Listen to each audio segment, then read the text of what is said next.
Hi and welcome to Magic Numbers. This is episode number 180.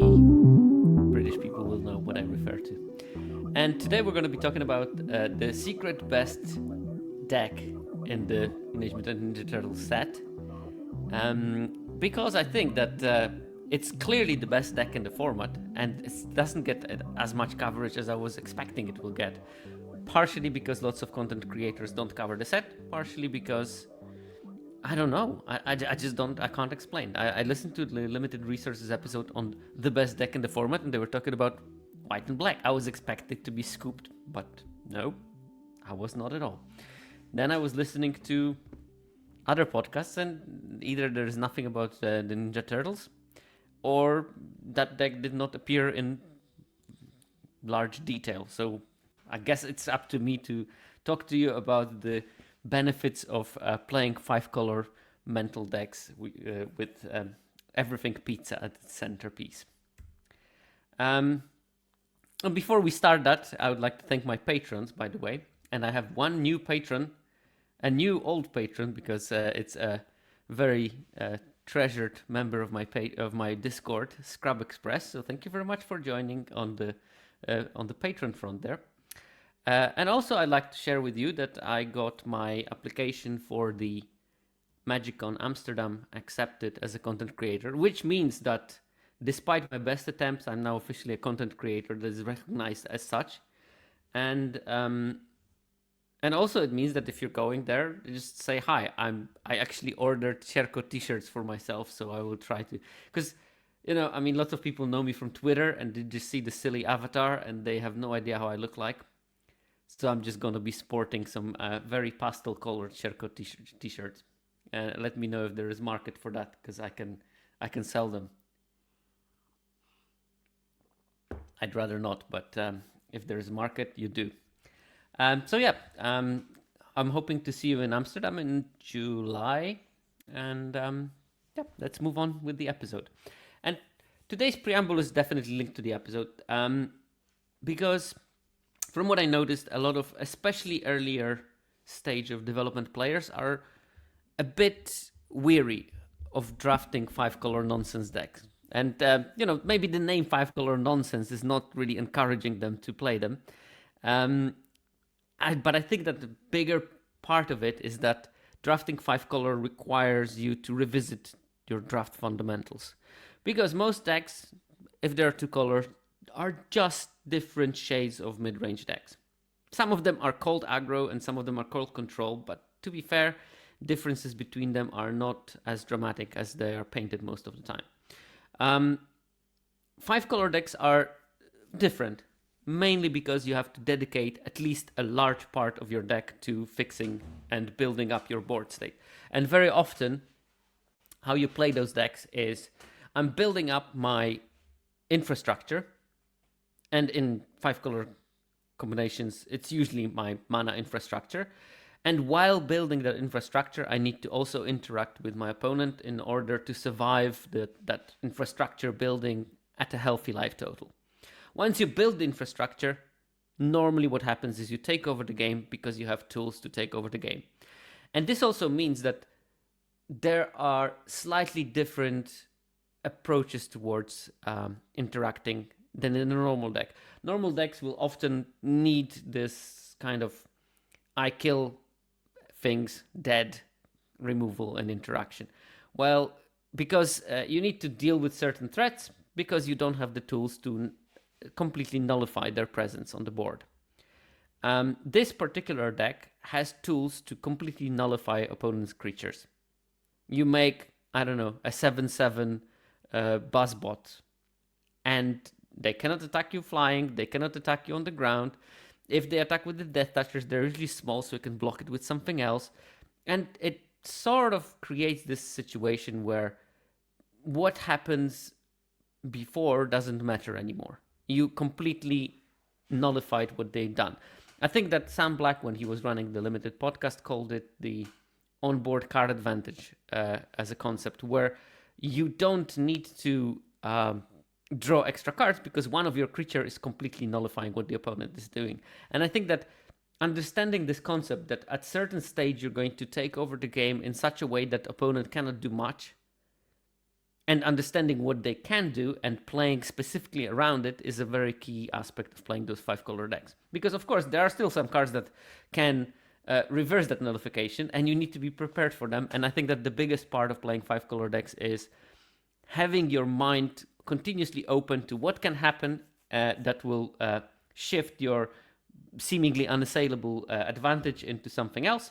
And once you know that, you're not going to waste interaction on things that don't matter in the long run. You're keeping your permanent removals for things that will be problematic.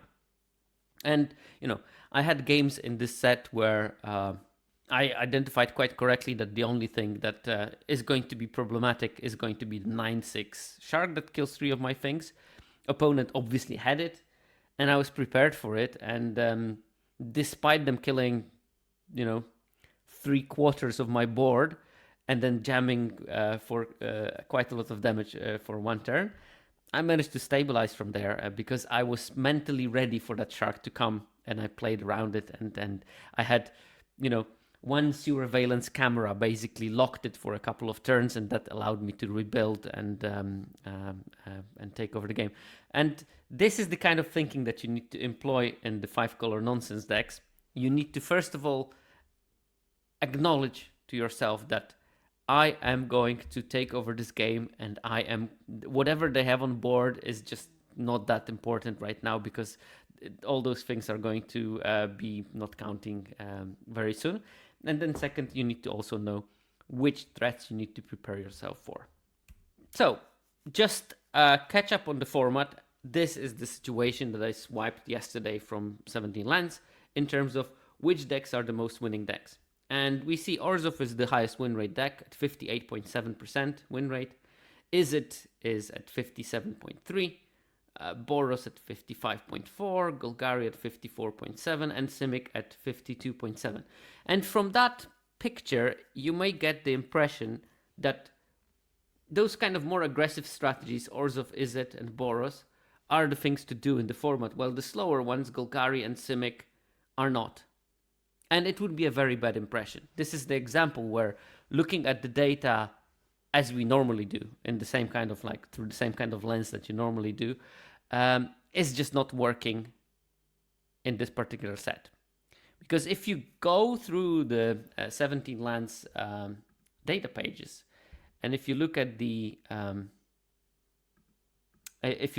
deck color data, what you can also see is that if you scroll completely to the bottom and you look at those 4-color and splash and 5-color decks, you see a big boost. And 4-color decks have currently an average of 59.8% win rate. 5-color decks have 61.8%. And I noticed that quite early in the format, and I wish I say, and I started wondering why that would be. I didn't start wondering because I knew already. Because from pre-release, my first Everything Pizza deck was my pre-release deck when I built a Golgari deck, and I just put Everything Pizza and 3 different basics off color into my deck just because I wanted to have fun at the pre-release. And then it turned out very quickly that what I thought was a completely ludicrous plan of playing 5 colors for no apparent reason whatsoever actually was quite successful, because I cracked the Everything Pizza in half of my games quite easily, despite it being a triple splash for no reason. And also, I managed to win all those games, and I managed to win all the other games as well, because my pool was actually quite busted when I look at it from the perspective of time. If you look at that, you might think, okay, is Orzhov really the best deck? So, as an exercise, as soon as the data was released for the set, I looked at decks that contained the card Everything Pizza and called them Everything Pizza decks, and I calculated their win rate. And it's 59.7%. And it stays in stark contrast to those poorly performing Golgari and Simic decks. The reason why they are performing poorly is because really Golgari and Simic decks should be built as Everything Pizza decks. That's how they should be built. This is the optimal build for them. And if you're building that without putting Everything Pizza in it, you are doing something wrong. And in fact, even if you don't put everything pizza because you don't open any or you don't see any past and you still build a 5-color deck using the same fundamentals as here, your deck is still going to have a higher win rate than just a bog standard Golgari 2-color deck. So green in this set wants to be multicolored, and you should definitely play to that strength if you're drafting the format still. So let's talk about the Everything Pizza deck. And to talk about the Everything Pizza deck, we probably should start with Everything Pizza, which is an artifact costing 2 mana of the food type. And when this enters, search your library for a basic, reveal it, put it into your hand, and then shuffle. And then for 2 Wooburg, tap and sacrifice this artifact. Target player gains 3 life and draws a card. Each of your opponents discards a card, and this artifact deals 3 damage to any target. Put 3 +1/+1 counters on up to 1 target creature. And it's a lot. It's like 3, 4 for 1, because you draw a card, they discard a card. Possibly you kill something, and one of your creatures that didn't count for nothing becomes a formidable threat. I think that the best card to picture it really is Courier of Comestibles. It's a 1/2. Later in the game, that body is good enough for chomping something. Now, turning this 1/2 into a 4/5 completely changes the geography of the game. And there are many things that are in favor of the Everything Pizza in this particular format. So first of all, 3 for 1 is great, but it's also a 3 for 1 that you can play early and make sure that you hit your land drops, and not only hit your land drops, but hit the land drops in the correct color as well. It's tutorable because you got the Courier of Comestibles, which is sort of an additional copy of Everything Pizza, and if you already had all the Everything Pizzas that you want, it can tutor for other things like Pizza Face, like Omni Cheese Pizza, like Kitty, like Guac, like anchovies and banana pizza. I made pizza today, and I made an anchovy pizza. I did not add banana to it. It was delicious. So you got this kind of flexible package. And actually, when I was calculating win rates for this analysis, I calculated the win rate not only of the card when the card was drawn, but also when it was tutored. Something that doesn't happen on 17 lands anymore. But you have it in the data. You can look at how often it was tutored. We can look at it at some later stage. It's also recurable. There are things that can bring food from your graveyard to your hands. Nobody likes pizza. You're right, Uncle Pecos. Nobody likes pizza, but that's going to be a special section of this podcast about nobody and pizza liking. But nobody can recur Everything Pizza, at least for the ETB. It cannot recur the sacrifice trigger, which is, I think, the more powerful effect. But it's tutorable because you got the 3/4 dinosaur that can bring back food from your graveyard to your hand. And very often, Everything Pizza is just going to be better than any creature that you can choose. Because, okay, I can return my 4/4, sure. But why don't I return Everything Pizza, cast it immediately, and then get a land from that? And then over the course of a couple of turns, I'm going to turn my 4/3 dinosaur into a 7/6, kill something, gain 3 life, discard their card, and draw a card again. It's just so much value. And this is the kind of a value that helps you to win with these decks. It's something that, people tried in previous format. There was the Path to the World tree in Kaldheim. There was the Mechan with Hexproof in Edge of Eternities. People played with that. But there was never before there was like a good package for making this thing happen multiple times in the game. And this format allows that. And I think that this is the big difference between being a cool but 1 in 100 decks build around and being something that can be quite regularly abused in the format and make those decks literally the strongest thing you can do in the format. If you haven't played the Everything Pizza deck, I highly encourage you to finish listening this, then go to Arena, crack a draft, and see if that happens to you. I've been killing it in this format. I'm currently retired from at least the best of one play because, as I said, I got way too high in Mythic to ignore that kind of value, and because I got way too high in Mythic, I decided to camp on my ranking. But my win rate until then was something. I think I dropped just below, so probably it's 79% currently. I played mainly the pick 2 drafts, which probably helped me getting slightly higher win rate than normally.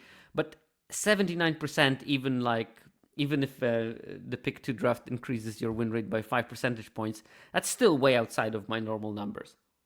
And I think, not to lie to you, so far this format, 19 drafts, 13 of them were trophies and 78.5% win rate.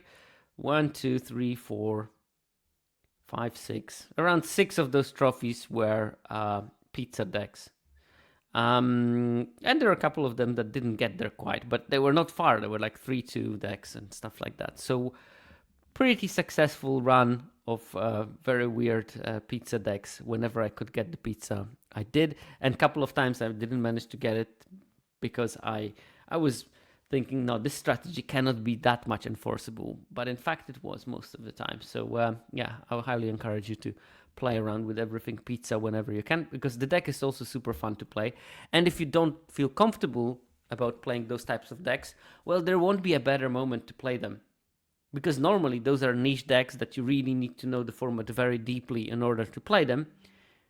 And then you're still going to be, standard win rate.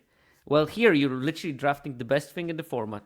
So even if you are not doing fantastically, you can at least learn the feel, the lay of the land on how those kind of decks play out. So I highly encourage you for your own development, if not for fun. So, okay, I think that the important thing to talk about when we're discussing a 5-color deck is the land distribution. In this one, I calculated for around 2,500 of those pizza decks. I calculated what is the average count for each of the basic land types. And we have around 5 forests, around 3 islands, 2.5 swamps, 1.7 mountains, and 1.3 plains. Which, if you add those up, you have around 4 non-basics also per deck on average, which means that those decks also like non-basic lands, which should not come as a surprise. But it was my very strong feeling about those decks that you should play every single type of a basic land. You should don't put unnecessary ones. I very often will have a mana base like, I don't know, 7 forests, 5 swamps, 1 island, 1 mountain, 1 plains, if I'm playing the Golgari kind of tinted version of the deck, and fill the rest with the non-basics. But I will have 1 copy of the island, 1 copy of the mountain, and 1 copy of the plains. Building mana base for those decks is a bit of an art form, and I think that you need experience to build it correctly. But if you don't know how to build it, just join my Discord and ask people around. People in my Discords are very well versed in pizza decks because I was advocating it from the day one, and people in my Discord, either on their own account or thanks to being in the presence of other people drafting the pizza decks, went on board, and I had like a flurry of trophies with people building their deck. Jake, yes, I think Everything Pizza is a good card. It's the truth, and it's the best deck in the format. Why? I also know that you know it, so are you baiting me? Okay. And this is something that Rich ACM said in the chat, that I was hurt a couple of times relying on dual lands for the 5th land instead of basic. So I looked at the win rates of the decks with Everything Pizza that have all the basics. So they have forest, island, mountain, plains, and the swamp, at least 1. And I looked at the ones that don't have all the basics. And the difference is 62% win rate and 57.5% win rate. Importantly, in terms of sample sizes, these are relatively equal. So half of the people who play Everything Pizza don't put all the basics in their deck. which means that if you start putting all of them, your win rate should go up because you will be more reliably being able to do the thing that the card wants you to do. There you go. But of course, apart from that, we will also have the non-basic lands. I also did the counts for them. The most common ones are Mutant Town, the blue-green one, Illegitimate Business, the black-green one. They are roughly 0.8, 0.7 copies per deck. 0.6 for the TCRI building, the Is It one, the blue-red. Escape Tunnel, the Evolving Wilds of the set, 0.6 as well. And then at the back, we have Foot Headquarters and Dimension X, the white-black and white-red deck. So white dual lands are the least popular ones. But still, there is 0.7 copy of them per deck, which means that, every 3 Everything Pizza decks you see will have two of them will have a copy of either Foot Headquarters and Dimension X. My advice on that is that in terms of how I value them, let's say I'm playing a Simic version of the deck. Obviously, I don't mind playing a Mutant Town. I want to have extra redundancy of my main colors so I can cast my main spells. But then there is this temptation, if you're playing the blue-green version, to put the white-red dual land because it splashes for 2 of the colors that you're playing for the Everything Pizza. I do not like that most of the time. I like my dual lands to touch at least one of my main colors. So I'm happy playing Illegitimate Business there because that's black-green, so it touches green. I like playing the TCRI building because that's blue-red and it touches blue. Foot Headquarters and Dimension are I'm not particularly keen on playing them. Unless, black is my 3rd color and I want to put more sources of black and I don't want to put more swamps in the deck. Then I'm quite happily putting 1 copy of the Foot Headquarters.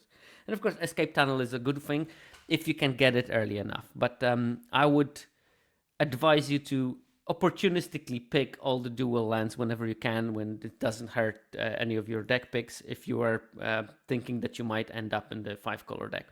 And I've been going for those 5-color decks pretty late in the draft. I mean, I've sometimes got like pack 2, pick 2, Everything Pizza. And I played the pick 2 draft, so pick 2 is quite late because that's already pick 3, 4 for the normal draft.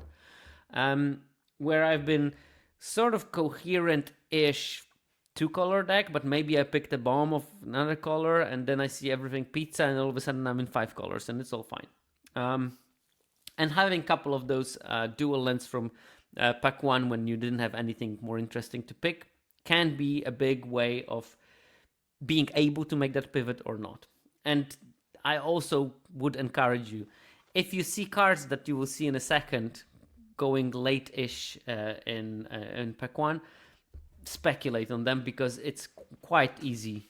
It's quite easy to move to the Everything Pizza deck in the middle of the draft even. Because it honestly doesn't matter what your main colors are. As you can see, people are mainly looking at green with blue and black, and then red and white are less popular. But as we will see in a second, this is not canonical, and this is not the only way of building those decks. So I put a couple of typical builds that I found from the trophy section of 17 lands. And this is literally what someone in the chat was, Rich ACM was writing earlier. A lot of 2-drops, some interaction, some powerful top end, some recursion that I was mentioning before. In here it's the Ragamuffin Raptors. Key cards like Courier of Comestibles that allow you to find Everything Pizza, but also Omni Cheese Pizza, but also Ice Cream Kitty. This card is like super broken in those decks. Frog Butler, Everything Pizza. Then you have some powerful early cards like Super Shredder, some interaction, Stomped by the Foot, Tenderize, Dimensional Exile, Manhole Missile. We're covering white removal, red removal, black removal, and green removal in this 2-drop slot, no problem. Saved by the Shell, another card that is really, really good. Then they have the 3-drop slot with Shredder's techniques, tainted treats, so more removal, some mediocre 3-drop creatures like Slithering Cryptid and Michelangelo Game Master. And then we move to the top, and there's the cloning of Shredder, a very powerful saga that makes 3 copies of something that you have on board. And it becomes non-legendary if it was legendary. And you have Slash Reptile Rampager, the 5 mana 7/5 that has like million other abilities. And 2 Ragamuffin Raptors that let you reanimate your creatures because you don't have many, or reanimate your Everything Pizza. And reanimating Everything Pizza is so important in this deck because when you look at it, their threat collection is not really the most amazing one. It's like, I don't know, bunch of 2-drops. Maybe Super Shredder is something that can scale up to the later game. Michelangelo Game Master, which is very mediocre. And then Slithering Cryptid, which is even more mediocre. Primordial Pachyderm, and then 2 Raptors and the Slash. The Slash is really the only big threat, which means that if your opponent has a removal, they will target your Slash very quickly, because what else are they going to kill? However, with 2 Raptors, all your 1/1s can become a proper threat, because they will become 4/4s, maybe 7/7s, with a couple of activations of Everything Pizza. Raptors themselves are a formidable threat, because you cast them when the pizza is in the graveyard, and you make them into 7/6s. It is one of the few decks where you can splash cheap interaction. But, for example, I don't treat Dimensional Exile as cheap interaction in this deck. I think that this is a card that is sort of acting like your unconditional removal in the late game. And if you can cast it in the early game, because you opened your game with the Dimension X on turn 1, great, that's just gravy. So with this card, it's a bonus that you have it as early interaction. And I see the same for Manhole Missile in this deck. It's like, if you're able to cast it early, great. If you are able to cast it late, this is kill something and draw a card. And also, it's very important when you play Manhole Missiles in your deck, don't play all the lands. If you don't have to, keep one always in reserve so that you can discard it to the Manhole Missile when you draw it and not have to, wait one turn. This deck, is it perfect? No. Did it trophy? Yes, it did. It did trophy without a problem. In Mythic, I only took the Mythic trophies here. Here we have another one. This one is more blue-green tinted. And we have, I think, one of the most important cards for this deck in Sewer Valence Cam. This is how you survive till the late game. This deck is, by the way, all in on the pizza because it has 2 Couriers of Comestibles and 3 Everything Pizzas. It also has nobody, someone mentioned it before, nobody can return the Everything Pizza to your hand. You can replay it and you can get another land that you're missing for your Landtron that lets you sacrifice it. We see the same collection, Stomp by the Foot, Frog Butler, all those things are good. Mauser Foundry, which is, I don't think it's a great card in this deck. 2 Tainted Treats, 2 Ooze Spills. That's a card that maybe if you don't know, you should start knowing. That's the card that is just amazing in those decks. And then a couple of top end. This one has actually a very good top end. In the Westwind Avatar, the 7-drop, 7/7 with Trample. Trample is super important in those decks because one way of losing with those Everything Pizza decks is that I play my super big creatures and my opponent blocks them out with 1/1s, chumps them, and then I'm not able to kill them fast enough and they cheese out the win by, I don't know, smuggling 1 ninja or pinging you out with Raphael and ATB triggers for creatures. It also has Kitsune, which is great. You can trade your Courier of Comestibles and get some amazing threat yourself. Also, Donatello Turtle Techie is a good card in those decks when you have enough artifacts. Everything Pizza already is 1, so you can get a card draw from Donatello when you have Everything Pizza on board. And most of the time you will have some other artifacts. So that card is something you should consider and think about, can I play it or not? Lessons from Life is another one. Because if you're playing those pizza decks, one thing that you have to keep in mind is that you playing a minigame. Can I get to 7 mana quickly? The best way of getting to 7 mana is not missing your land drops. So things that let you not miss land drops, good. Everything Pizza helps you not to miss land drops. Lessons from Life also helps you not to miss land drops because draw many cards. Also, it ramps you because you can put one of those lands ahead of their turn. New Generation Technique, the 4 mana sorcery that lets you search for 2 basic lands and put them on the battlefield. It's not a good card in this deck. Preferably, if you're drafting an Everything Pizza deck, you should draft it in such a way that New Generation Technique is not an appealing card for you. I sometimes play it in sealed if I don't get there with other fixing, but in draft, I never luckily had to play it. And as you will see in a second, numbers are on my side there. Another good card to have in those type of decks is Pizza Face. Independently whether you're playing the blue, green, or the black-green version, or even the red-blue version of the pizza deck, it's still going to be good. Preferably with a couple of couriers of comestibles, because that way you can find them. You can find Pizza Face later in the game when you don't have the need for Everything Pizza anymore. And here is another one. That's a brilliant build, I have to say. This is one of the most amazing builds. It's mine. But it trophied, so I thought I can use it because it's nice. It has some of my personal quirks. I have 2 squirrel noids. I think that this is a good defensive creature if you want to gain time. People are often not very keen on attacking into those. And because they're not keen on attacking into those, you're buying yourself time.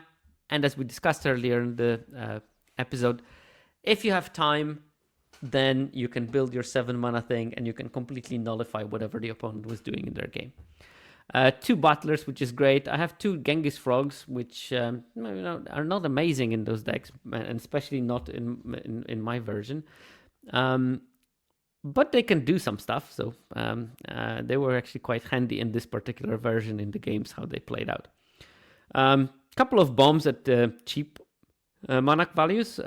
The Mutagen Man, that's the green X, 2/3, and it comes with X Mutagen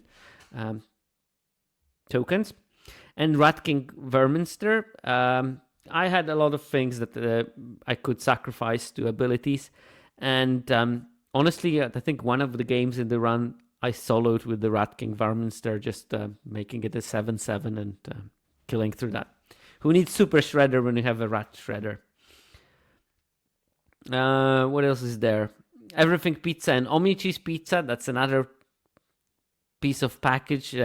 Not only it is a card that helps you hit the land drops because it draws a card on ETB, it's also a card that lets you crack Everything Pizza even if you're missing one of your basics, because you can filter land for it, and you often use the filtering land ability on there.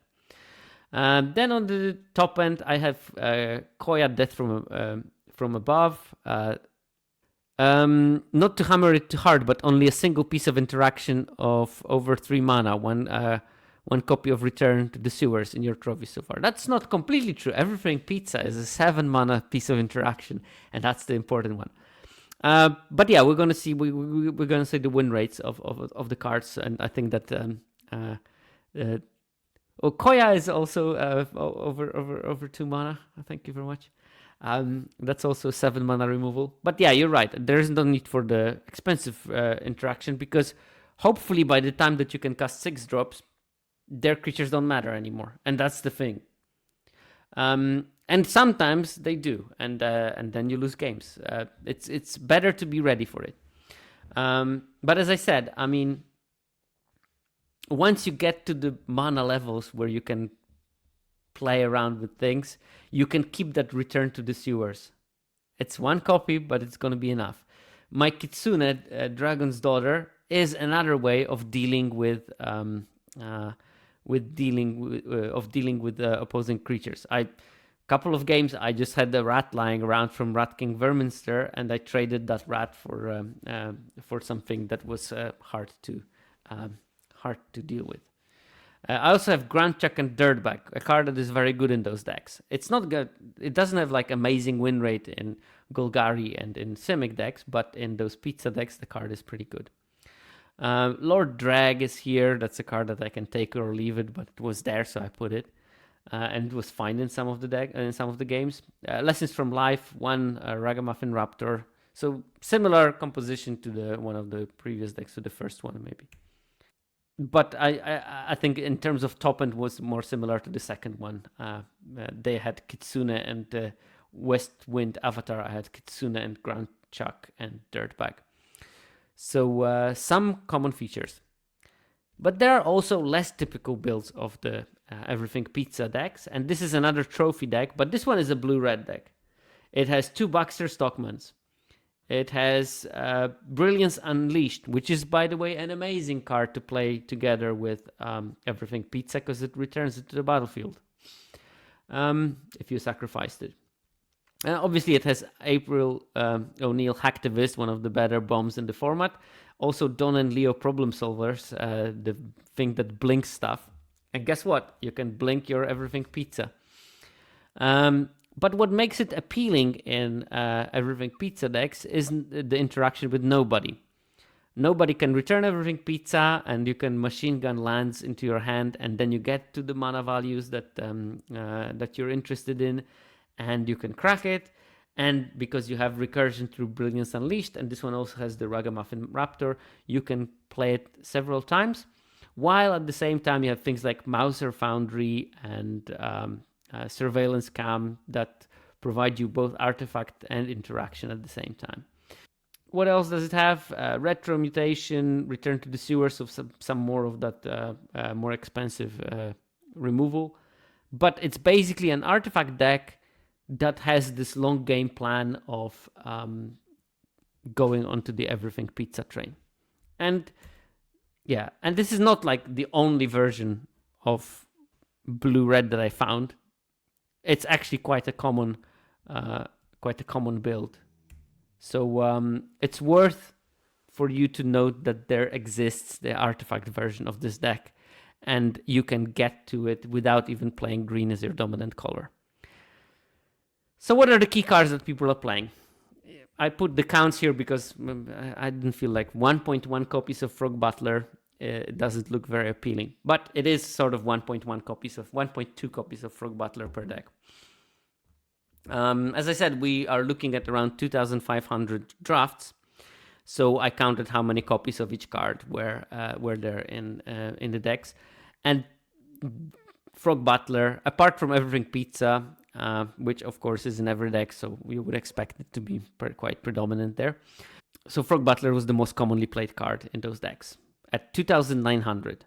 And then we have a drop of 900, and 2,000 we have Omni Cheese Pizza as the second most played card. And it makes sense, it will be played in every version of the deck. Most of the time you have Courier of Comestibles, which it's nice to have a wide package of tutor targets for that. It makes you hit the lands, it makes you sacrifice the Everything Pizza even if you don't have the 5th basic, so all things are good about it. Then we have Ragamuffin Raptor, Primordial Pachyderm, and Courier of Comestibles, 1800, 1700, and 1500. All those cards are quite key. Primordial Pachyderm is, I think, you can still get it reasonably late. It's a very good creature for what you want to be doing in this deck. It has Trample, and with Everything Pizza can be converted into a 7/7 Trample, which is just exactly what you want to close the game out. And yeah, as I said, you can get it relatively late, and people are playing it, and for the right reasons, it's a good card in those decks. And then you have Tenderize at 1477. Of course, Tenderize is not a good removal for this type of deck, because on turn 2, you'd rather cast your Manhole Cover, something that can kill the threat that is actually annoying you. Very rarely it will happen that you can cast Tenderize on turn 2 and kill something. That requires playing Squirrel Noise or something. However, because Frog Butler is one of the cards that you play the most, Tenderize in mid to late game is going to be amazing because you can kill almost everything thanks to the Death Touch on the Frog. Then we have Return to the Sewers, because it's a great card in this deck and it goes late. Another one, Sewer Valence Cam. This card, again, is, I think, one of the most important cards in this deck. As I said in the beginning, your early game is dedicated to building the infrastructure. So you are casting things that make you draw lands, making sure that you fix your draw, so that on turn 5 you can untap and you can start dropping the haymakers and sort of cancel whatever they were doing. What I found that was very important for me is that I had those turns, especially on turn 3, when I can cast a 2-drop like Everything Pizza, get an island or have an island in my hand and get whatever I needed, play it, they try to attack me next turn, I cast Sewer Valence Cam, tap their creature, and then next turn I can untap, I have 4 lands, again I can tap their attacker and draw 2 cards, and by that stage my mana should be built, because I managed to double spell on turn 3, I managed to cancel one of the attacks, cancel other of the attacks, and then drew the cards that will hopefully give me either answers I need or threats that I need to deploy. So I think Sewer Valence Camera is silently one of the most important cards in that deck. The card draw also makes it completely useful late in the game. Also, the untapping ability is not nothing. I'm currently playing in Standard with the Sewer Valence Cam and Guac and Guac Pizza combo kind of thing. And that combo can still somewhat exist in this format. Like, if you have Mona Lisa in your deck and you have some mutagen tokens targeting it, so it's like, I don't know, 3-5, casting Sewer Valence Cam and untapping your Mona Lisa is yielding you some mana, so you can actually ramp yourself. Then we have Anchovy and Banana Pizza. That's the bacon to a pie sort of variant for this set. I mean, it's sorcery speed, but that's fine. It's not needed in the deck, and I think Jake, Uncle Cardboard in the chat was quite right that most of the interaction that people had was cheap. But I do like to, in the Golgari versions of the deck, I do like to have access to maybe a copy. Especially when I have the Courier of Comestibles, because sometimes there are things that you need to deal with that are awkward. Like opponent cast Ground Chuck and whatever. Ground Chuck and Dirtbag, was it? Ground Chuck and something. It's hard to deal with it because it's an 8/8 trample. So Anchovy and Banana Pizza is a good way of answering that particular threat. Then Nobody is surprisingly popular. I thought it would be less predominant. I thought it was more of a secret tech, but it turns out that there are at least some people that are in on the secret. Card works great. It's, again, if you can cast it regularly, so if you're playing more blue version, well, green-blue version, or the blue-red version of the pizza deck, it can do so much, because the small Scry 1 trigger from it is also helping you to, get to your 7 mana reliably. Being able to rebuy something, and I don't know what it's going to be. Sometimes it's going to be just Omni Cheese Pizza, sometimes it's going to be Everything Pizza, and sometimes late in the game it's just going to be Anchovy and Banana Pizza, and you are able to rebuy a removal spell back to your hand. All of those things are working really well with Nobody. So Nobody, a great card, but you need to be more on the blue side of things most of the time. Lessons from Life, that card is also great in those decks. Donatello Turtle Techie, it's sort of like Lessons from Life in the way that it provides you two important things. Well, 3/4 blocker is pretty good and will let you survive much longer. And then card draw is nice on it. Lessons from Life doesn't provide the blocker, but provides you with the ramping. So one of the two things that you need to be doing in order to win the games. And then lots of people play Ice Cream Kitty. It's a food. It allows you to, draw some cards later in the game if you sort of run out of steam a bit. As you can see by the presence of Lessons from Life, Sewer Valence Camera, Donatello, Ice Cream Kitty, drawing cards is generally good in those decks. This is how you win the late game. You build the mana infrastructure to be able to cast anything, and then you flood your opponents with value. And the only way of flooding them with value is to have cards at that stage. So that's what you need to be doing. And then we have, last two cards, Buzzbots. That's again a solid blocker that will absorb some damage. You don't care that the creature lives because you're going to take over the game in such a way that their creature doesn't matter most of the time. So it can absorb that damage and then draws a card. And in case of some creatures, it just completely blanks them. Like, I don't know, they have the Shredder Rising 3/1, and what are they going to attack into your Buzzbots? No, they're not. So that card is out of commission by a 1/1.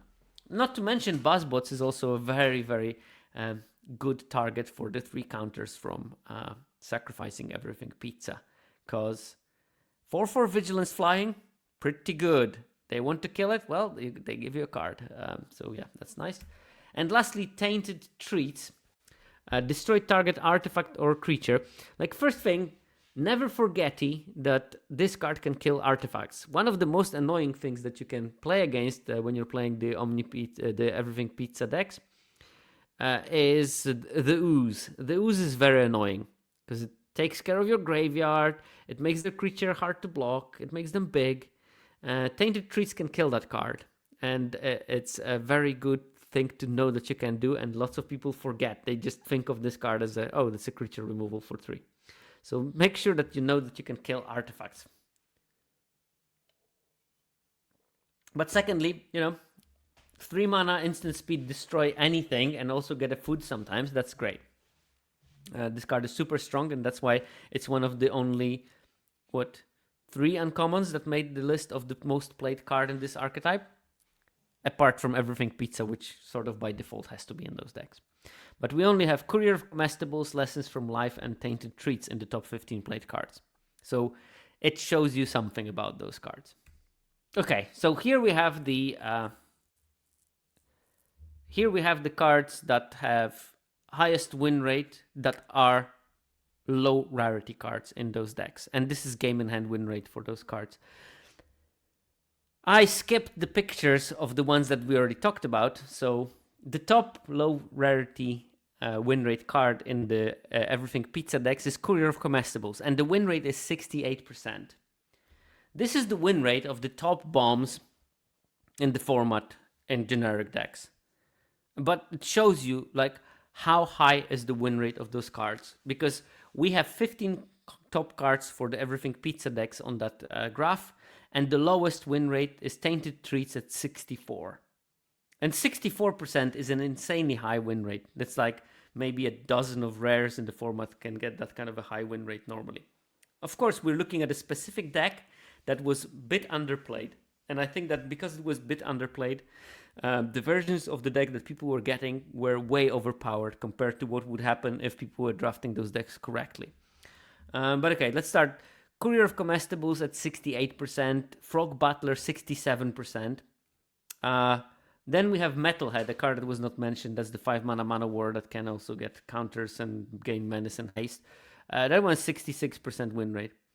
Then we have Brilliance Unleashed. We mentioned it when we looked at the blue-red version of the deck. But if you play a green-red version, sure, you can play that card. There's no problem with playing that card because you have, in fact, a mountain in your deck, because you should be putting all types of basic lands, and it wouldn't be a problem to cast a 6-drop that has 1 red in the cost.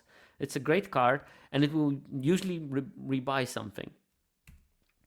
Then Ooze Spill, and I think that people still don't think that this is a great card. It is a great card. This is exactly the kind of unconditional removal I want to be putting in those decks. Like Jake was saying, you don't want too much of it, but Ooze Spill is great, because it literally deals with everything. Oftentimes, you will play your 5-drop, keep 3 mana up, because that's what your deck was built for, and you feel that you can't lose from them, because Ooze Spill will take care of any threat that you care, and your opponent's average number of threats that you care about in their deck is going to be 2-3 cards. Ooze Spill is perfect for dealing with that if you know how to prioritize, and if you know what things you can completely ignore. the part of playing those decks a lot of the time is knowing when to absolutely ignore what your opponent is doing because it doesn't matter. Once you understand that what they're doing doesn't matter and there are things that really matter, and you can prioritize playing around those things that matter and ignoring the things that don't matter, you're going to win so much more with those decks. Anyway, rant over. We have Lessons from Life at 65.5, and another card we didn't mention, Novel Nunchaku. That's the 3 mana equipment, and when it enters, you attach it to something, and it fights something, and then the creature has +1/+1 and trample. And yeah, it's good that you have the fight spell. But from my personal experience, what is really important with that card is the trample. It literally is more important that it gives +1/+1 trample, because if you can create a trampling threat and keep everything back, you're going to most likely win those games. Because you make massive creatures thanks to sacrificing everything pizza, but often those creatures don't have trample. Let's say that you put your counters on the, what's the name? The dinosaur dude. Ragamuffin Raptor. You have a generic 7/6. Now, how much better is that generic 7/6 if it's now an 8/7 with trample? This is a clock that they cannot deal with 1/1 Mauser tokens. So Novel Nunchaku is not only good as a removal, but I think that the trample part of it cannot be overlooked. Also, if you are playing nobody, Novel Nunchaku becomes a rebuyable removal, another one that is also quite cheap. So don't miss that trick. You can bounce back your Novel Nunchaku, replay it, and fight something else. Manhole Missile, we mentioned, 65% win rate card in those decks. We have some lands, like TCR I building is 64.7% game in hand win rate. Saved by the Shell, that's another very important card, because that's sort of ooze spill for interaction. And that is cheaper, and hopefully can cost as little as 1 mana. So it's a 2 mana instant, but costs 1 less if you control a turtle, and you put a +1/+1 counter on target creature. It gains trample, hexproof, and indestructible until end of turn. That's a very good combat trick. It lets you blank removal on essential creature. You can play in such a way that whenever you deploy a threat that you don't want to lose, you always have the Saved by the Shell up, and it gives you that warm and cozy feeling in your gut that you're not going to lose that game. Escape Tunnel is there on the list. Mutant Town, so the Simic dual land. Everything Pizza barely makes the list. It is an important card, but as you can see, a lot of the other cards are doing even better. The thing is that only thanks to Everything Pizza, those cards can achieve this kind of insane win rate. So that's why Everything Pizza is important. And then we have Sewer Valence Cam and Tainted Trees, 2 cards that I mentioned before. As you can see, Lessons from Life, Sewer Valence Cam, Everything Pizza, all this kind of card advantage engines are there on the list. So I guess proving that they're important. And Courier of Comestibles, because maybe some of you don't appreciate the power of that card, at 68%, maybe this will convince you that it's worth playing this card in your decks. And when you're playing it, you probably should have also Everything Pizza in your deck. In terms of the top high rarity and maybe less played uncommons win rate list, top win rate card is the Last Ronin, the saga that starts with the Wrath and then mills you, and then you get a creature to your hand, and then creature you control becomes massive and gains trample, lifelink, and indestructible until end of turn. Now that card is clearly busted, but just how busted it is, 2 things. First of all, 74% win rate in those decks. 74% win rate it's a game in hand win rate, yeah? This is a 6 mana spell. Sometimes you will have a game where you have it in your hand and you never manage to deploy it. But because your deck is supposed to be built in such a way that you are capable of deploying 6 mana things, it will happen rarely. And once you cast it, because your whole game plan is blanking whatever your opponent is doing, you're probably not going to lose this game. And in fact, 3 out of 4 times when you had that card in your hand, you're gonna win the game. The second impressive thing is that the Last Ronin has a higher win rate in those decks than Sully Pride. Obviously, Sully Pride is something that doesn't fit into those decks much because it's a double white pipped card that is for the aggro archetype.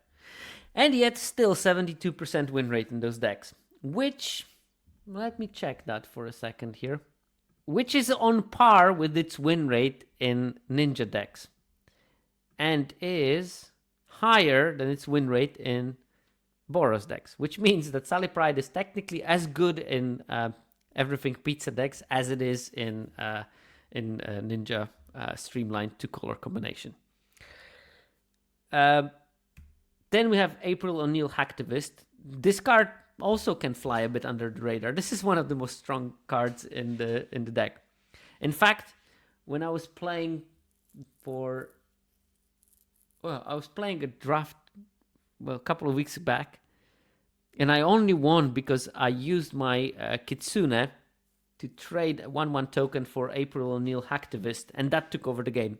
My opponent was cut off the resources. We were playing a mirror matchup. They also had a very good version of the Everything Pizza deck, and only because I stole the April O'Neil, I managed to just drown them in advantage. If I have not done that, they would drown me in advantage. Great card.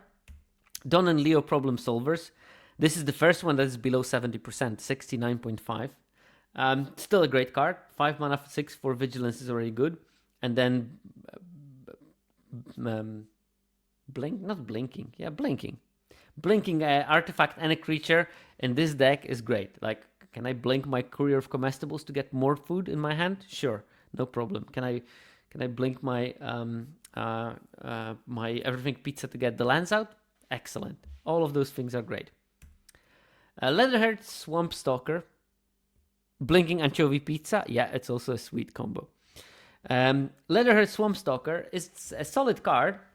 It's the 4 mana 5/4 with hexproof counter.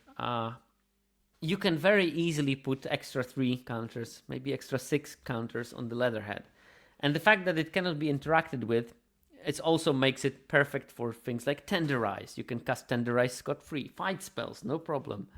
Lots of other opportunities open themselves because you have Leatherhead.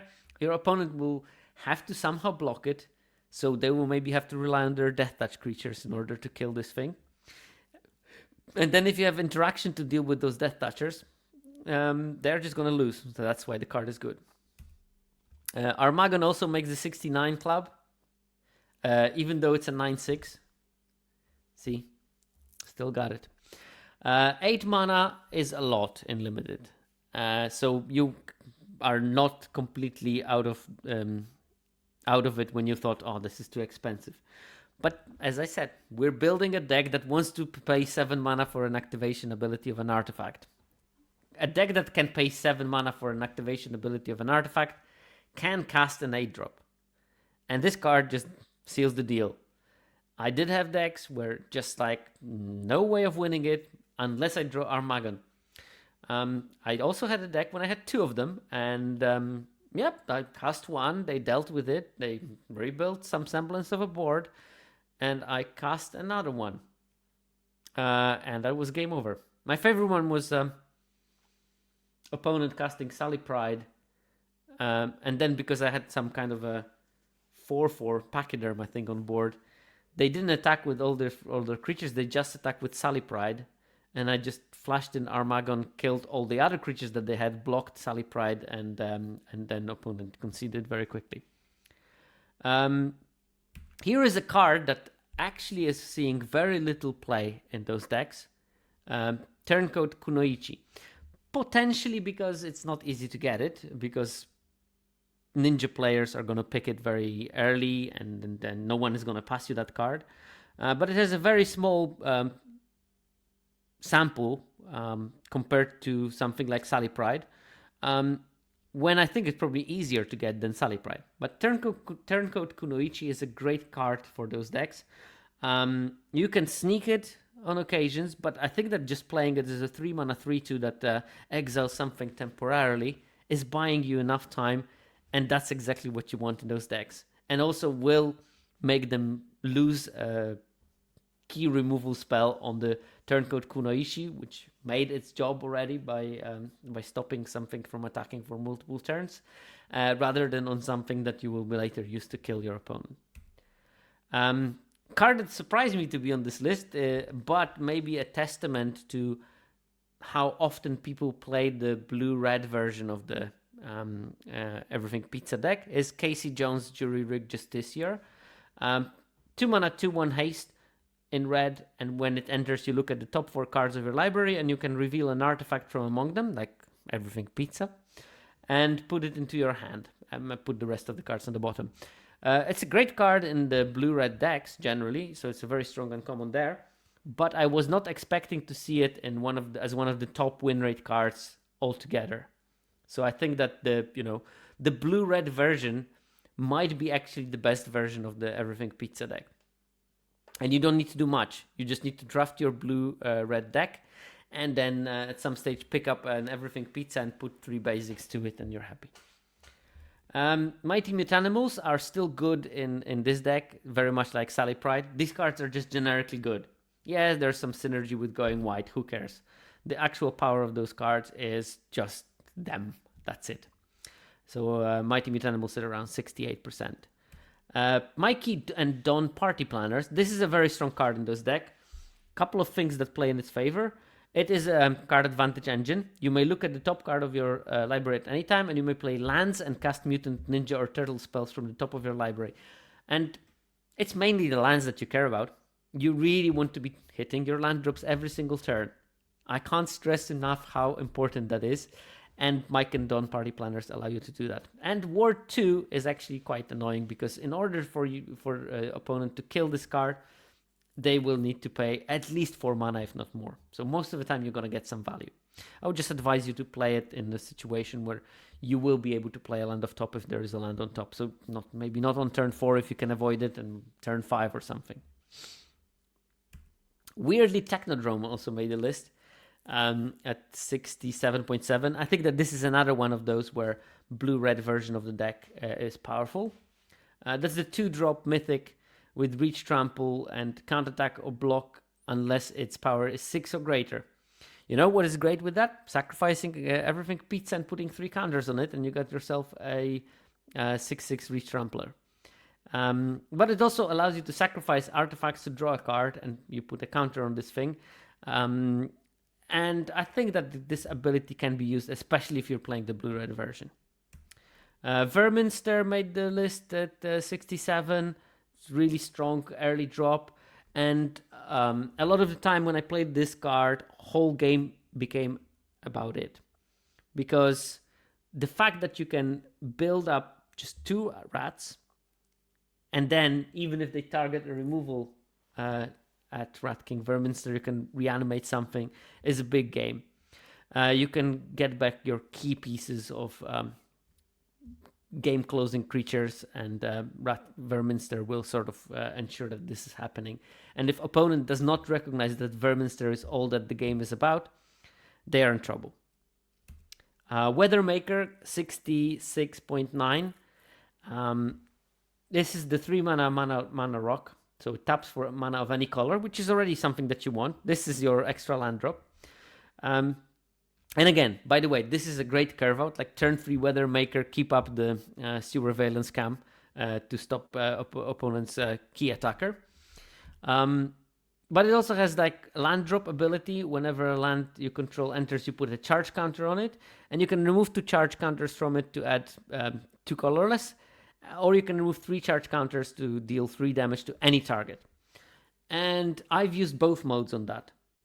I had those turns when, in order to survive, I needed to, for example, cast the Ragamuffin Raptor and Anchovy Pizza on the same turn. And I only could do it by ramping up from the Weathermaker. So a couple of games I just won because I remembered I can get 2 mana from this thing. And also the option of removing 3 counters and killing something is not a bad one, especially that it's an instant speed, it can go face. There's a lot of things that can happen that are so good with this card. So it's definitely one of the priorities to pick when you play the deck. Damn it, now I feel like drafting it. I don't have a brain today to draft, but maybe tomorrow I can play the best of three 5-color with the sideboard options. Imagine the possibilities.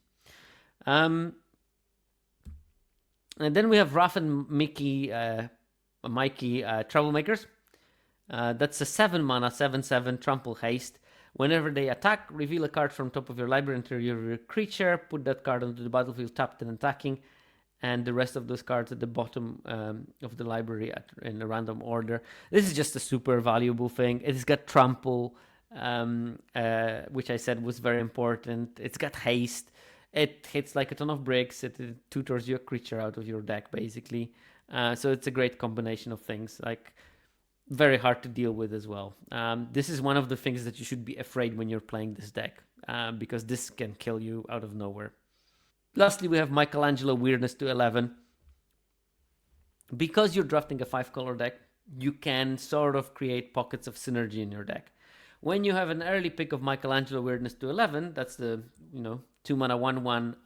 When it enters, create a mutagen, and you can and if you put a counter on something, you put 2.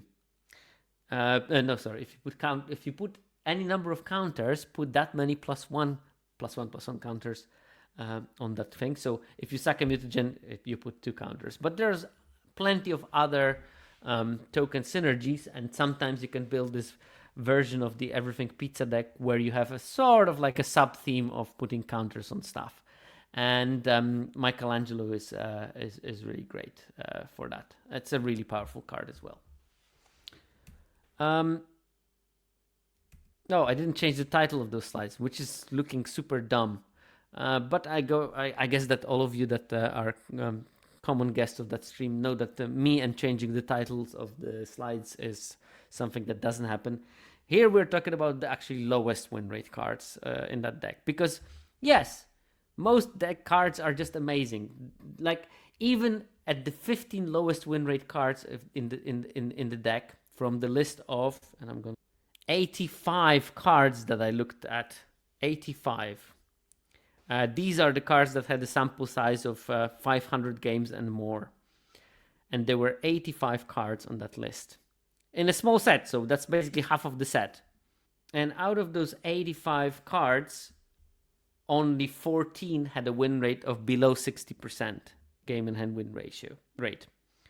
60% game in hand win rate is a good win rate. So I'm not saying that those cards are bad, they are just not as good. 2 of them are generically bad and played often enough. And these are Crustacean Commando, the 2 mana 0/3, and when it enters, you create a mutagen token. It just doesn't do enough for you. Yes, it will stop some attacks, but it will not kill anything. And it doesn't dig you to your lands. That's the problem with this thing. And it has a 54.5% win rate.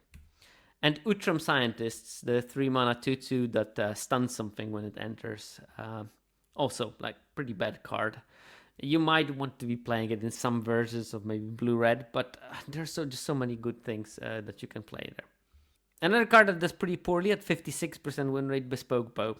This is the equipment that when it enters, you bounce something to their owner's hand. I think that part of this card's low win rate is notoriously being misplayed. I know it because I misplayed with it more than once. It's a very tricky card to play because the decision tree is massive. And I noticed that when I play it, most of the time, the best choice for me was to bounce something I control. But usually when I reached that brilliant idea, it was like at least 4 turns after I cast it and bounced something else. Soft avoid playing it, but if you're playing it, do take a couple of deep breaths and start thinking about what should I actually bounce with this thing. Then we have Venus, Torn Between Worlds. That's a 5 mana 5/5, and when it is dealt damage, put counters on it, equal to the damage that it was dealt. And whenever a creature you control with a counter on it deals combat damage, you may pay blue. If you do, draw a card. Problem with this card is that it doesn't have trample. So it can be completely blinked and then killed. The fact that it gets a couple of counters doesn't matter. I think that this card can be good if your deck has maybe a copy or two of the nunchucks, and then Venus all of a sudden becomes on par-ish with all the other things that I told you that are good because they have trample. But without that, it just becomes the dumb beast, and that's not a good thing to have. And you will see more of those in the list of the worst performing cards. Mauser Mark III, that's the 2/3 artifact creature robot, cannot attack unless you control another artifact. It can block, so it's a sort of wall.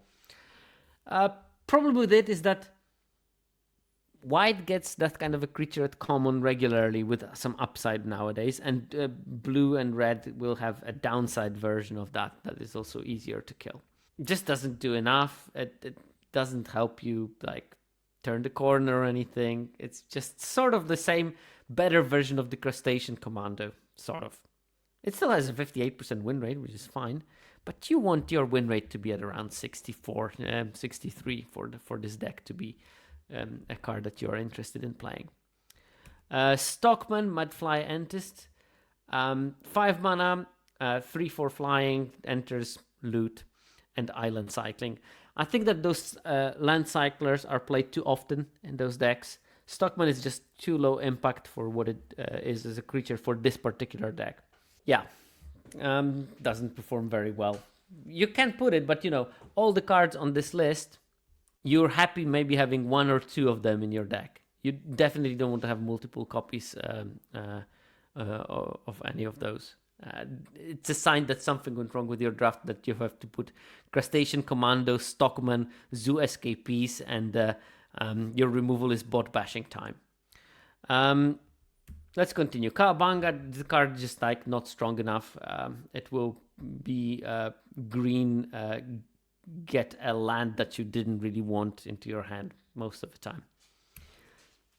Zoo Escapees is another, like, you need 2 drops in this deck, but not at all costs. As you can see, Crustacean Commando, Mauser Mark III, Zoo Escapees, this is not where you want to be. Where you want to be is Frog Butler. When you want to be is Manhole Missile. These are the 2 drops that you are actively interested in. And Courier of Comestibles obviously is one of them. But even like if we ignore the fact that Courier of Comestibles is an uncommon and that Frog Butler is the most premier of the 2 drops in the set, let's look at what other 2 drops you can be putting in your deck that are better than this. Ice Cream Kitty, that one has 62 win rate. That's the kind of a 2 drop that you want to be playing. This card does more towards what you want to be doing because it gives you some kind of card advantage or life cushion or whatever. Buzzbots, 62.4, because you can trade it off for some life and a card. That's exactly what you want to be doing. Then Stomp by the Foot, sort of 2 drop. That's what you want to be doing. Scales up nicely with the game. Manhole Missile, 65%. Genghis Frog, 62%. Mauser Foundry, 63%. It's a 1 drop, and later it can kill something and become more drops. What other 2 drops? Squirrel Noid, 62%. That's a 1 drop, but yeah, sort of. Trying to find more 2 drops. Well, I found Crustacean Commando. There are not so many cards, yeah, but Dream Beavers, obviously, it's pretty good, whatever you're doing. Dream Beavers is doing a thing that you want to be doing. The Scry is bringing you closer to not missing your land drops, which is exactly what you want to be doing. Yeah, I don't think that there are just more common 2 drops, so we basically covered all of them. New Generations Technique, that's another trap. Like, if you need New Generations Technique, then something went wrong with your deck. At this point of this mana curve, you want to be having your land drops lined up. You shouldn't be needing the New Generations Technique. And as I said, I think it's excusable to play that card in Sealed when your mana is not going to be perfect, but in Draft you should be building your deck in such a way that you don't need New Generations Technique. That should be one of the aims. I don't need that card in my deck, then it's good. Bot Bashing Time. This is at the mana of unconditional removal, you get a conditional removal. This is the worst card ever because it literally is the exact opposite of what this 4 mana removal spell should be doing. You want your 4-mana removal to deal with things like Raf and Mikey, the 7/7. That one doesn't do it. Or Ground Chuck and Dirt Bag, whatever it's called. An 8/8. Or the West Wind Avatar, the 7/7. Board Bashing Time doesn't deal with those things. The exact things that you really need to be dealing with, because they can be problematic cards, which is horrendous for it. Now, Rocksteady Crash Courser, on the other hand, you don't need to deal with it at all. You can chump it out for millions of years, and or they will not be able to attack anymore because you have too much board power, and they need to leave it for blocks. And that's why it has a pretty mediocre 59% win rate. Mind Transfer Protocol. This is, again, a card that is not doing exactly what you'd be wanting to be doing in this deck. It's fine in blue-red versions, potentially, but I think the generic blue-green version just won't make a good use out of it, because you're not using it offensively, because when you're starting to attack, they are dead. It doesn't matter what you have. Defensively, in order to play this card, you need to stop doing things that help you deploy your lands. And yes, arguably it does have a draw a card ability, but that might just not be enough. Slither Encrypted, it's just a filler card, and that's how you should be treating it. It still got 59%, which is, let's look at what kind of a card do you think in white-black decks would be having this kind of win rate? 59.7, is it? And black, oh no, I'm looking at Boros. Let's not look at Boros. And Ores of decks in 59.7, that's the level of Koya Death from Above, or Leonardo Leader in Blue, the 1-drop Leonardo, or Turtle Blimp. This is the kind of card that we're talking about. And here we are discussing Slither Encrypted at being one of the worst cards in the archetype. Just showing you how powerful this deck is. Orokusaki, another thing that it's a great card, it's just so much not on plan. And that's why it's not poor. I mean, you will rarely have attacks early. But maybe some version that has also Dream Beavers, you drafted blue, black, white, but it sort of didn't work. You had to pivot into green, but you still have this black Squirrelnoid Dream Beaver package with a couple of Orokusakis. Maybe you can play that then, but most of the games it won't happen. And lastly, at a feeble 60.2% game in hand win rate is Michelangelo Game Master. And this is, again, filler card, very much like this Slither Encrypted. Nothing terrible about it, but it's just you don't want to have multiple copies of cards at this level in your deck. You'd rather have things that, have over 63% win rate. Okay, that sort of covers what I had in and the Everything Pizza, but I also made the last slide of some take-home messages. So first take-home message, and hopefully I hit it at least 4 or 5 times today. Hitting 7 mana is essential. That's what you're playing into. And I'm not telling you because this is important for doing the Everything Pizza, because I think that it's not important to sacrifice the Everything Pizza. But if you are playing this deck as if you were about to sacrifice Everything Pizza, you're doing all the right things. Because literally 5-color decks are all about developing your mana in order to drop your expensive and powerful drops. So if you're playing towards the Everything Pizza, it sort of channels you into doing the right thing for the 5-color archetype. So that's why hitting 7 mana is essential. Everything Pizza is just a sort of almost as if a teaching mechanism that the design team has put in this deck on how to draft good 5-color decks. And also, it so happens, it's a pretty powerful activated ability. So you got the benefit, you got sort of one is on the house, one bonus from doing what you should be doing is on the house, and that lets you learn how to do it. But if you have the mentality of, I need to develop my board so I get to 7 mana and a healthy life total, you are going to be able to transfer this skill to a different format where there is no Everything Pizza and just making sure that you can get the mana base to cast all your spells in your eclectic collection of colors and casting costs.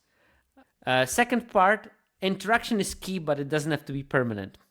I really hope that Uncle Cardboard is going to be happy about this conclusion, because it came in direct agreement with their comment earlier. I'm happy tapping your creature. I'm happy putting your creature on top of the library, because you can recast it, but your creature on turn 3 was potentially a threat. The same creature on turn 6 of my deck is irrelevant. It might as well swipe it to the bottom and try to draw something that literally matters. Your opponent's deck, if you get to 7 mana, and if your deck is built relatively well, maybe has 2-3 cards that matter in this game. Think about what they can be and try to play around them. But most of their deck is absolutely worthless at that stage. That's why you win. Because they are drawing blanks after blanks after blanks. Because their mid-range creatures are just laughable at that stage. Bombs may be still dangerous, but even not early bombs. Identify what is the game about and make sure that you obstruct that plan and save your resources for only those things. And identify that 80% of what they're doing is just completely irrelevant. Your top end should be powerful. Don't be content with drafting those 5-color decks where your top end is Rocksteady or where your top end is Venus. This is not what you want to be aiming at. You want to have a proper powerful top end. Make it one of those hybrid rares. Make it Ground Chuck and Dirtbag. Make it West Wind Avatar, an uncommon that is a very powerful top end. Make sure that your top end has trample, because despite me saying that their game doesn't matter, you still want to close the game, because they might also have a powerful top end, and you don't want to risk it. If you can close the game relatively quickly, fine. Part of powerful 5-color strategy is that you are focusing a lot on value. The central card for this deck, Everything Pizza, is all about value. It gets you so much value because it rebought itself already when you cast it by drawing your land. Then you draw another card, you kill something, they discard something, you gain some life, you make a creature relevant all of a sudden. This is a lot of value. Once you have cards that generate so much value, and other cards in your deck should also be those value cards. I mean, I don't know, the Ragamuffin, the Sewer Valence Camera. Once you get all these kind of value engines, well, rebuying that value is a great plan, because then you can get more of the good stuff. So that's important. And the last bit, hopefully I could have convinced you by showing you that, the win rate of the decks with all 5 types of basic lands is like good 3-4 percentage points higher than the ones that are missing 1 or 2. Make sure you have all the basic lands in your Everything Pizza deck. You want to have all the colors tutorable. This is something that will prepare you for other ways of doing things. If you're going to play with the format when there is Evolving Wilds and you are splashing a bomb, make sure you have as many basics, at least, of the color that you're splashing, as the pips in the most pip-intensive card that you're splashing. I'm not going to tell you to splash double-pipped cards, because that's usually a bad idea. But we have Sally Pride in this set, and then it's a very splashable double-pipped card. If you're splashing Sally Pride in your Everything Pizza deck, put 2 planes in it. Give yourself a chance. There is no worse feeling of having a planes on the battlefield, an Evolving Wilds, a Sally Pride in your hand, and realizing, sugar, I just put 1 copy of planes because I was trying to make my mana base more streamlined. If you're putting Sally Pride, you might as well put a bit of a bigger white package and put more basics in that color. I don't think that the pacifism is better than Manhole Cover in this set, but if I also have a Sally Pride, I might remove Manhole Cover from my deck, put an additional pacifism, and expand slightly my white package to make sure that I have enough basics to be able to tutor for the Sally Pride at any stage. And I think that this is it. This is what I had for the Everything Pizza deck. Hopefully I gave you at least, to those of you that never drafted the deck, I gave you a good impression of how it looks like. To those of you who drafted it, maybe I confirmed some things that you had as a gut feeling with some more data-driven approach. Maybe actually you found something new about it that you might incorporate later. So hopefully it was helpful for you. I still think that Turtles is an extremely fun format. So if you didn't give it an honest chance, and I think that not every one of us did give it a fair hearing after it was released, do try. It is fun, and Everything Pizza deck is one of the funnest thing I've done in Limited since probably Builder's Talent, which is it's been a while. I mean, I enjoyed Edge of Eternities a lot, but I've never had that much fun. Even though, it could have been more complicated and more complex, but fun factor is also something, because in the end, why are we playing this game? I mean, I know we're Magic players, and most of the time we play to feel misery and despair. But once in a while, embrace a fun format that maybe is not as complicated as it could be, but it's high on the fun factor. And with that, I would like to thank a bunch of people, including JakeBrown.com, who was in the chat but disappeared since, and obviously the 17 Lands team, who I've asked very kindly to release the game data a bit early so that I can make this episode. And they did, which is amazing. Even more reasons to be grateful to them. And yeah, I don't know what I'm doing next week, but just a reminder to those of you that missed the beginning that I'll be in Amsterdam in July. I'm going to remind you closer to the date, but if you're planning to go to the Magic Con, make sure to say hi to me, and I'll see you next week. Bye.